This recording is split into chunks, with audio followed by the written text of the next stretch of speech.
Assalamualaikum warahmatullahi wabarakatuh.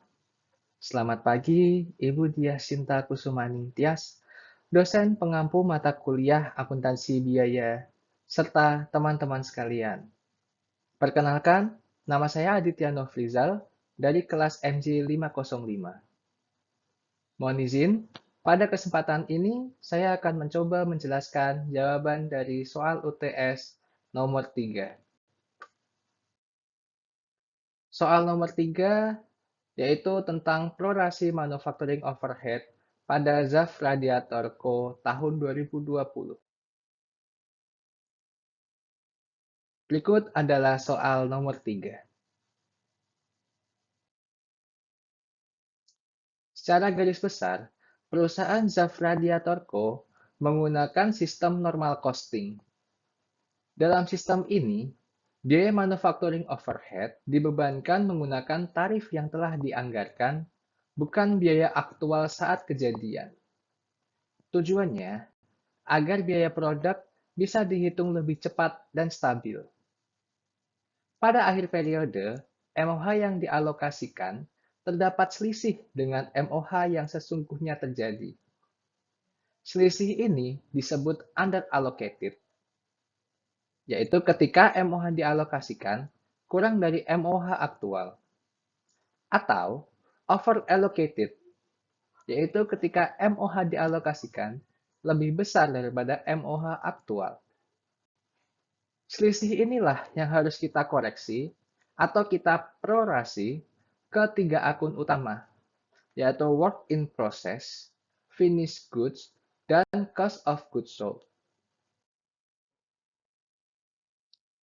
Terdapat tiga metode utama untuk menangani selisih overhead, yaitu metode write-off to COGS, yaitu seluruh selisih dibebankan langsung ke beban pokok penjualan. Metode ini metode yang paling sederhana. Umumnya dilakukan jika selisihnya tidak material. Dan metode ini cepat namun kurang akurat. Metode yang kedua yaitu metode prorasi saldo akhir, yaitu mengalokasikan selisih overhead ke tiga akun yang menampung biaya manufaktur, seperti work in process control, finished good control, dan cost of goods sold. Metode yang ketiga yaitu metode prorasi allocated overhead. Metode ini dianggap paling akurat, di mana membagi selisih berdasarkan jejak overhead.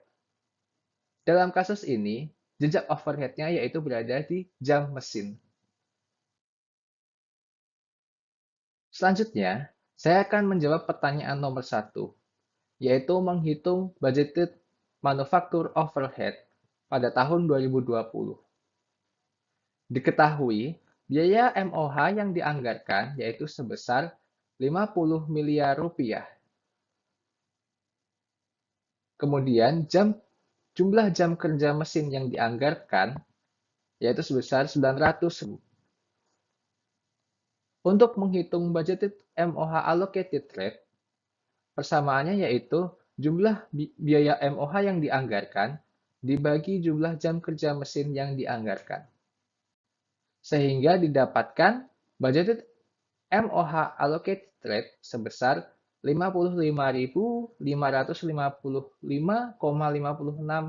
rupiah per machine hour.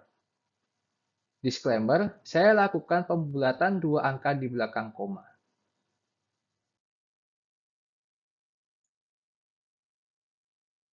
Kemudian, langkah selanjutnya adalah mengalokasikan selisih ke tiga metode. Sebelum melakukan pengalokasian menggunakan tiga metode, ZAF Radiator Co. harus menghitung dulu under atau over allocated-nya. Penghitungannya sebagai berikut. MOH yang dialokasikan memiliki persamaan jam kerja mesin aktual dikali budgeted MOH allocation rate. Diketahui dalam soal, jam kerja mesin aktualnya yaitu sebesar 850.000. Sedangkan budgeted MOH allocation rate kita dapatkan di perhitungan sebelumnya, yaitu sebesar Rp55.555,56. Didapatkan MOH yang dialokasikan, yaitu sebesar Rp47.222.226.000. Diketahui dalam soal, MOH aktualnya 55 miliar dan dikurangi MOH yang dialokasikan, yaitu 47,2 miliar. Didapatkan under allocated manufacturing overhead, yaitu sebesar Rp7.777.774.000.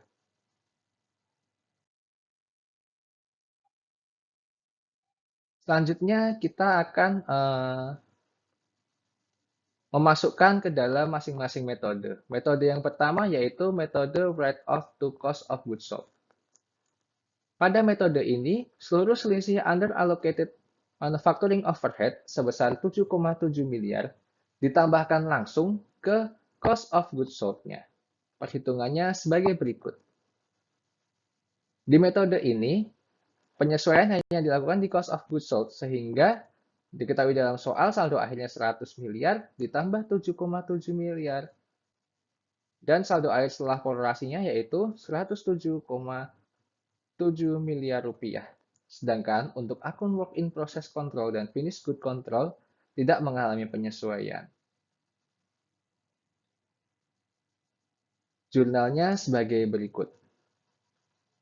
Akun cost of goods sold di debit dan manufacturing overhead di kredit sebesar 7,7 miliar. Metode yang kedua yaitu metode prorasi saldo akhir.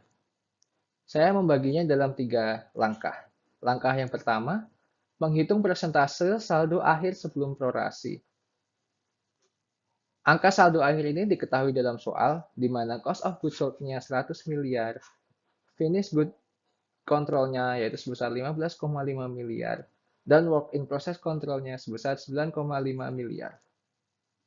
Ketiganya dilakukan persentase saldo akhir dengan membagi dengan 125 miliar, sehingga didapatkan persentasenya 80% untuk cost of goods sold, 12,40 untuk finish good control, dan 7,60% untuk work in process control. Langkah kedua yaitu mengalokasikan selisih manufacturing overhead. Setelah didapatkan persentasenya, kita alokasikan selisih under allocated manufacturing overhead-nya, yaitu sebesar 7,7 tersebut ke persentase yang telah didapatkan. Sehingga alokasi selisih untuk work in process control 591 juta, finish good control sebesar 964 juta, dan cost of goods sold sebesar 6,2 miliar rupiah. Pada langkah ketiga yaitu menghitung saldo akhir setelah prorasi. Angka yang didapatkan setelah alokasi selisih tadi dimasukkan dengan saldo akhirnya, sehingga didapatkan work in process control-nya sebesar 10,09 miliar rupiah, finish good control sebesar 16,46 miliar rupiah, dan cost of goods sold-nya naik sebesar 106,2 miliar rupiah. Jurnalnya sebagai berikut. Cost of goods sold, finish good control, dan work in process control di akun debit, sedangkan manufacturing overhead di akun kredit.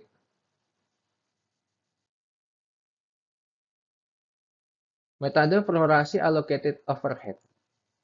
Saya juga membagi menjadi 3 langkah. Langkah yang pertama, menghitung manufacturing overhead yang dialokasikan untuk setiap akun. Menggunakan jam kerja mesin aktual tiap akun, dikali budget MOH rate sebesar 55.555,56 per jam. Berikut adalah perhitungannya. Jadi angka pada jam kerja mesin aktual diketahui dalam soal. Cost of goods sold-nya 650.000, finish good control-nya sebesar 150.000, dan work in process control sebesar 80.000.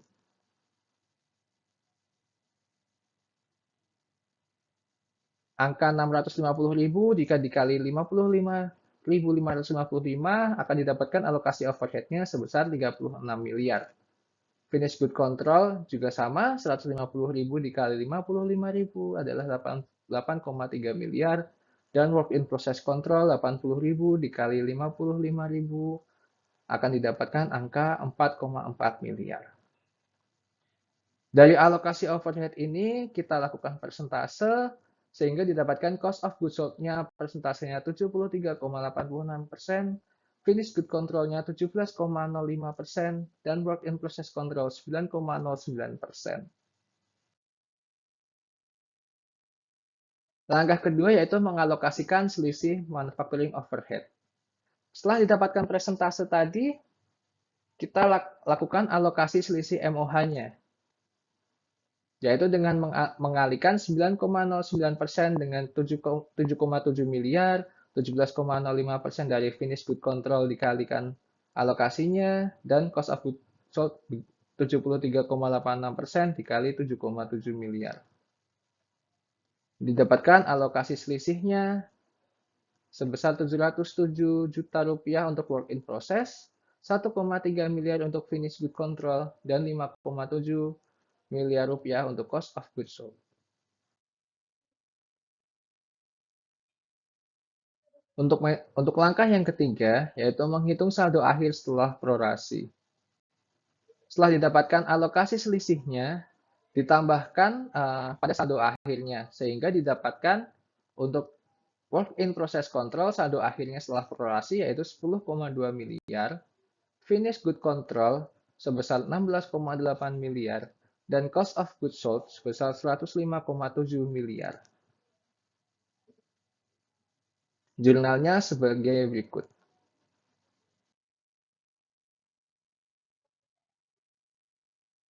Jadi, dari 3 pilihan metode manakah yang perusahaan pilih? Dalam hal ini, saya yang akan memilih yaitu metode prorasi allocated overhead. Kenapa metode prorasi allocated overhead yang dipilih? Mengingat selisih manufacturing overhead sebesar 7,7 miliar rupiah atau 15,5%, dan menurut saya cukup material, perusahaan wajib memilih metode yang mana yang paling akurat untuk mengalokasikan biaya tersebut. Pada metode ini, memastikan bahwa overhead dialokasikan pada setiap akun, baik work in process, finished good, maupun cost of goods sold, berdasarkan proporsi cost allocation base, sehingga menghasilkan biaya produk akhir yang paling mendekati biaya yang seharusnya terjadi jika menggunakan actual costing.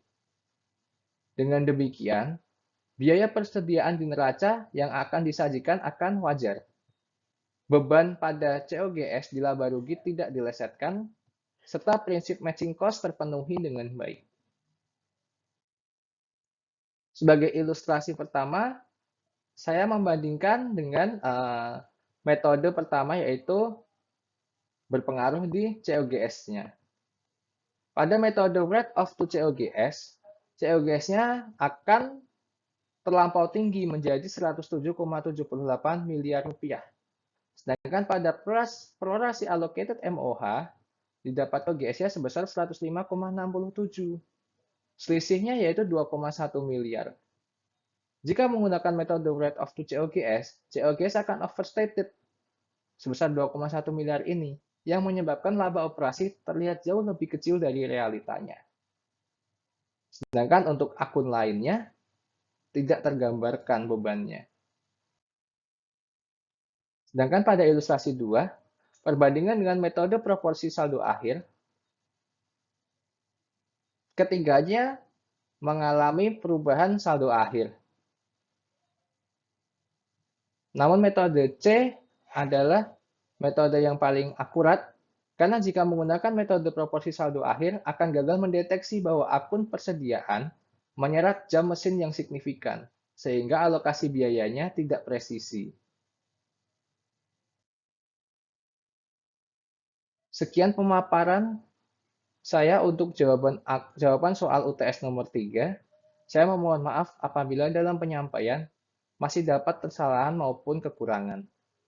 Terima kasih. Wassalamualaikum warahmatullahi wabarakatuh.